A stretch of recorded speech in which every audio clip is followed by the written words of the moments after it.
Hello and welcome to another episode of The View from 4 Feet and 3 Inches. I'm your host, Cassidy Huff. I am a white woman with shoulder length blonde hair. I am wearing black glasses, and today I am wearing a gray and blue Dodgers shirt. And I'm sitting on a gray couch with green and gold pillows behind me. So it has been Monty literally just ran through and almost disconnected my whole setup. That was almost a disaster.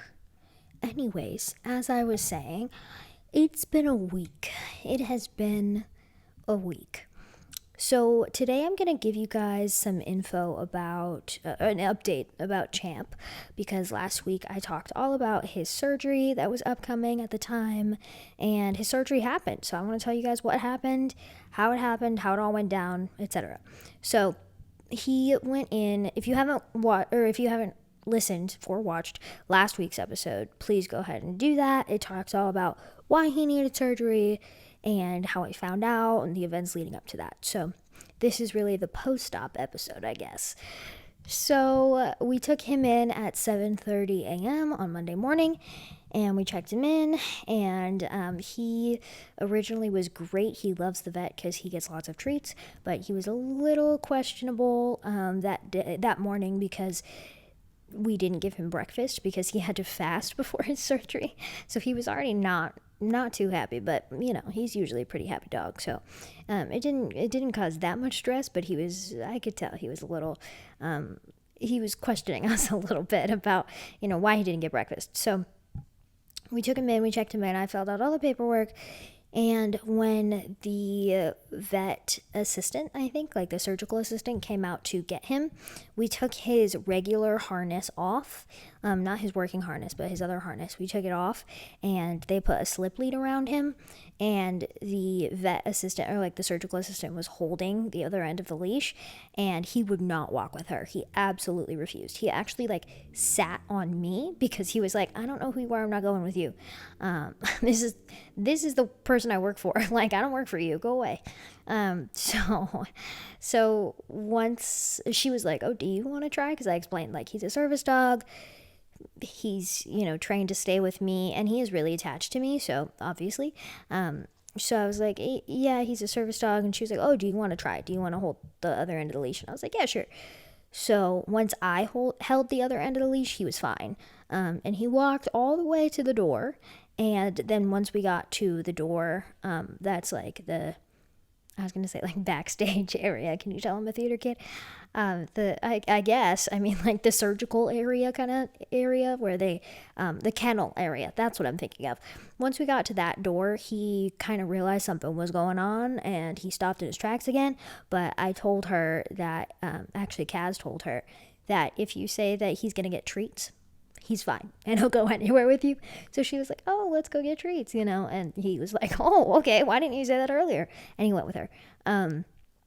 So then we went to Kaz's parents' house. We slept another 2 hours because it was early and I hadn't had coffee yet.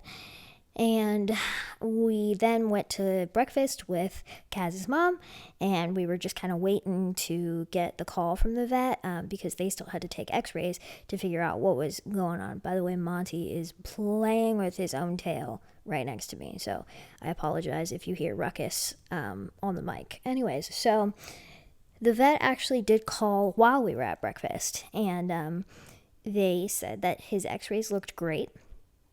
The tooth that they thought needed to be removed or extracted isn't. They didn't need to take it out. And that was because what looked like it was cracked, it was actually just tartar buildup, and it was a fracture in the tartar. So they didn't need to extract that tooth. But after a very in-depth dental cleaning and everything, they did see that there was a tooth that needed to be extracted, and it was one of his front ones. So it was a little bit concerning because part of his job is he picks things up off the ground for me, So we originally thought that his recovery time after having one of his molars extracted was going to be like 24 to 48 hours. But because it was actually one of his front teeth and not his molars, it's about a 2-week recovery time. So that slowed things down as far as recovery time a little bit, but it was okay. I was like, yeah, just take it out. Like there's no reason for him to have it. And obviously, like, it's hurting him, so take it out. So it was, the tooth, like, in between your front tooth and your canine, that's I think it's called, like, an incisor. That's the tooth that needed to be removed. My cat, oh my gosh, he's like a wild animal right now. Anyways, he just fell off the couch. He is still blind. Anyways, so that's the tooth that needed to be extracted. That's the tooth that was broken. So they did need to extract a tooth. So they were on the phone with me and they were like, hey, this is the tooth that needs to be extracted. They were getting permission from me, all the rest. And they said otherwise, he looks great. And that was really the only problem they detected. So they went ahead and they extracted that one. They called me back once he was starting to wake up from surgery and kind of gave me an update on how he was doing. And he woke up from anesthesia really, really well. We didn't really know how he was going to react to that because the last time he went under anesthesia was, I think, when he was fixed as a puppy. So that was a long time ago. I mean, he's almost 7. And so that was, a good 7 years ago, pretty much. So that we didn't know how he was going to react, but he ended up reacting great. He didn't have any problems with the anesthesia or waking up at all. They kept him on IV fluids for a while. The other thing the vet told me about was this odd radiography change that they saw. And so when I inquired about that more, because at first I was just worried about the tooth, and then I mentioned it to Kaz's mom, and she was like, oh, you should probably ask about that so we know what's happening. And I was like, oh, yeah, probably. So basically what the vet told me was that I am fighting with this cat over here. He really wants my cords. Get away. Stop. Get over it. Okay. I can't do that. Well, anyways, so she did say that they detected a strange radiography change, and it was nothing to be alarmed about right now, but it was something to be aware of in the for the future. So basically, there is this ligament. It's called the periodontal ligament in between your jawbone and the root of your teeth. And it's in between all teeth or all teeth in the jawbone. And it basically is like the cushioning that keeps the teeth in your mouth. And for him, what it looks like is happening is it looks like the periodontal ligament and his jawbone are actually fusing together. And when I asked why, she said that they don't really know, but they do see it quite a bit in older dogs and bigger dogs. So she said she wasn't really surprised to see it, but and it's nothing to be alarmed about right now. The only time that it would be an actual problem is if he was in a situation where he cracked another tooth and that had to be extracted, because they would have to be really careful about how they extract it and how they would maneuver around that, because if you do it wrong when the periodontal ligament and the jawbone are fused, then it could cause jaw problems, and you can mess up his whole jaw if you do it wrong. So she said that's the only reason we have to be concerned, but that's a later down the line kind of reason. So it's not that big of a deal right now. Monty, oh my gosh, this cat is he's driving me nuts. Anyways, so yes, so that is the only reason we need to be concerned. But other than that, he did really, really well. He's on a soft food diet for the next week and a half. Soft food is expensive, y'all. We've also been soaking his kibble for quite a bit in water before giving it to him. And then we've switched out all of his high value treats and all of his treats in general with mini marshmallows because he loves those. And this dog will do anything for food. He also needs two antibiotics twice a day. So he's getting 4 capsules of antibiotics a day. And then 1 anti-inflammatory twice a day. So he's getting more meds than I take right now. And it's pretty interesting. He's on the same antibiotic that I am on every time I have surgery, so that's great. And he takes more than I do. But this dog, I have been blessed with like the best dog who takes meds, because if you put it in some cheese, he'll do anything. Or if you just tell him it's a treat, I have to be careful because he is in the house, so he will hear me say it if I say it too loud. But if you just tell him it's a treat and you're like, hey, do you want a treat? Then he gets really excited. And then you don't even have to put it in food. You just have him do some cues before he gets it and then throw it to him. And I swear to God, he doesn't even taste it. It just goes right down. Like, he just swallows it. It's wild. So he takes meds really, really easily. So that's so easy to incorporate into our daily routine because I don't have to hold him down. I don't have to like come up with creative ways to give it to him. I just give it to him and he eats it right out of the palm of my hand, literally. So that's fun. But yeah, so he's on some antibiotics, he's on an anti-inflammatory, he's on a soft food diet for the next week and a half. He has a post-op appointment, not this coming week, but next week, but the week after. So 2 weeks after his surgery, to just make sure his stitches are healing. He does have a few stitches in his mouth. They're the dissolvable kind. We can't play tug with him for 2 weeks at least.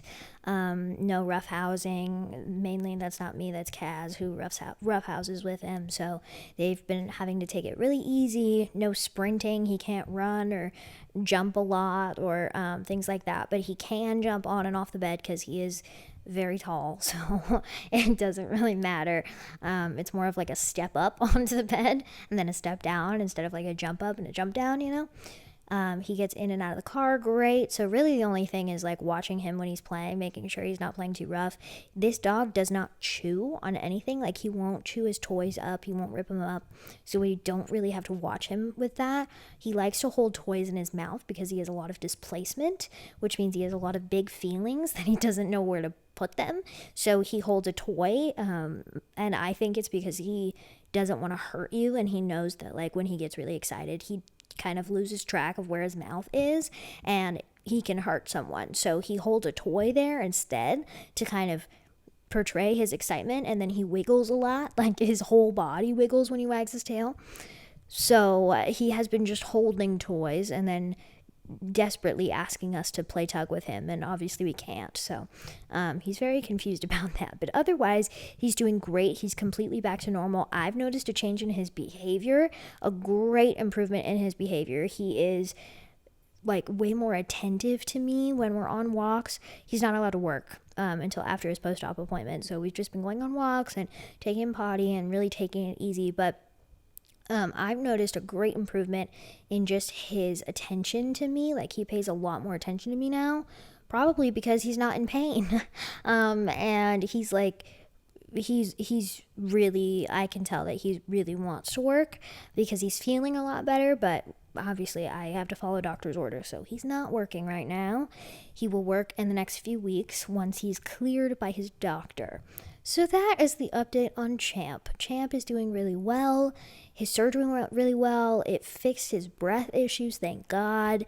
And we just have to give him his meds until the meds are gone. We're doing post-op in a few weeks. And other than that, he's doing amazingly well.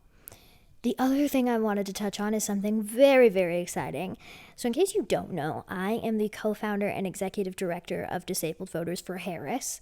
And yes, if you didn't know, I am a Democrat, at least right now, in this election. And I'm very against Donald Trump and his policies and what he stands for. And so I co-founded and am now the executive director of Disabled Voters for Harris, where we help mobilize disabled voters, help them get out to vote in this election, and provide them the resources that they need in order to get out and vote in this election and advocate for themselves and the policies that they want to see and the policies that will best help our community. So something very exciting is coming up. We have calls every Friday where there are community calls. We educate on different things. So 2 weeks ago, it was individualized voting plans. And then this last week, it was all about the policy that Harris just came out with on her platform. And then also about the debate and Project 2025 and how those will either positively or negatively impact the disability community. And so this week, we are going to be having our regular Friday call at 4:30 p.m. PST, 6:30 p.m. CST, and 7:30 p.m. EST, where we will be covering ableism and racism in politics. I will not be leading that one, but we have some amazing speakers, so I'm really excited about that one. But the call that I'm really excited about, other than that one, is a call that's happening on Thursday called the Unite for America call. And that call is with Kamala Harris, Miss Vice President Kamala Harris, and Oprah Winfrey. And we're collaborating on this event with Win with Black Women and so many other identity groups that are for Kamala Harris. And I could not be more excited. I'm super excited. I'm going to be in the virtual audience, and we are working with the campaign directly as well as with Oprah's team directly to make sure this event is completely accessible. So it is a virtual event, and that means that there will be ASL interpreters. Hold me to that. There will be ASL interpreters. We are communicating with these production teams directly to make sure that when we are hyping up the disability community about this event, we are also going to ensure that it will be completely accessible. So there will be captions. There will be ASL interpreters. We are so excited and so honored that we were invited to collaborate with Win with Black Women on this call. And I'm super excited about, I have no idea what they're going to talk about, but I'm sure it's going to be great. And it is at, I believe, 8 p.m. EST. So that is 5 p.m. PST and 7 p.m. CST. So I'm really excited about that. Please go. I will have all of the links and everything to register for that call in my bio on all of my social media, as well as linked in the description of this video, as well as if you're watching on YouTube right now, there will be a card that you can click on, the little I button in the top right corner, where you can go register for that call as well, because it's going to be really important and it's really exciting, and it's a really exciting opportunity that we got. So I'm really excited to share that with all of you. And we literally just found out about it like 4 days before it was announced publicly. So we found out about it pretty close to when all of you found out about it. And our team was just ecstatic. We were so excited. We were thrilled that we were even invited, much less asked to collaborate on this call. So we are going to be there. I'm really excited about it. Please come join us on Thursday, September 19th, I believe. September 19th at 8 p.m. EST. That is 5 p.m. PST and 7 p.m. CST. Anyways, that is all for me. I'm sorry this episode was a little bit shorter. I am working on having guests come on to this podcast, and I think next week I will have a guest on this podcast. So I'm really excited about that as well. And make sure to subscribe, comment, give me a 5-star rating. Go follow me on my other social media, because I do post on Facebook, Instagram Reels, TikTok, and YouTube Shorts every single day. I have a YouTube vlog come out every Wednesday, except for this last Wednesday, don't yell at me, and a podcast episode for The View from 4 Feet and 3 Inches come out every Sunday. So, thank you so much for watching and listening, and I will see you guys next time. Bye!